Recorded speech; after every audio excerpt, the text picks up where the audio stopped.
திருக்குறள். இயற்றியவர் திருவள்ளுவர். அதிகாரம் 3. நீத்தார் பெருமை. குறள் 26. செயற்கரிய செய்வார் பெரியர் சிறியர். செயற்கரிய செய்கலாதார். விளக்கம். செய்வதற்கு அருமையான செயல்களை செய்ய வல்லவரே பெரியோர். செய்வதற்கு அரிய செயல்களை செய்ய மாட்டாதவர் சிறியோர். கதை. வேலையின் பெருமை அதன் அளவில் இல்லை. ஒரு நாள் ஊரில் எல்லோரும் வீடு கட்டுவதில் மும்முரமாக இருந்தார்கள்.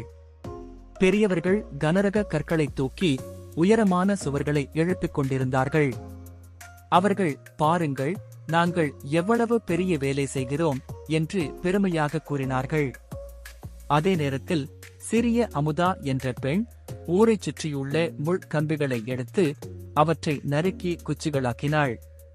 பிறகு அந்த குச்சிகளால் மெல்லிய வலுவான கூண்டுகளை பின்னினாள்.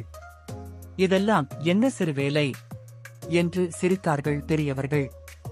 சில நாட்களில் ஊரை ஒரு பெரிய வறட்சி தாக்கியது. கட்டிய வீடுகளில் சேமித்த உணவெல்லாம் தீர்ந்தது. ஆனால் அமுதாவின் கூண்டுகளில் அவள் சேகரித்த விதைகளும் காய்கறிகளும் பத்திரமாக இருந்தன. அந்த சிறிய கூண்டுகளை முழு ஊரையும் பசியில் இருந்து காப்பாற்றின. அப்போதுதான் ஊருக்கு புரிந்தது, பார்வைக்கு பெரியதாக தோன்றும் கனரக வேலை அல்ல, தேவைக்கேற்ற சிறு ஆனால் அருமையான வேலையே உண்மையான பெரிய செயல் என்று. பாடம். தேவையை நிறைவேற்றும் சிறு செயல் பார்வைக்கு மட்டும் தோன்றும் பெரிய செயலை விட மேலானது.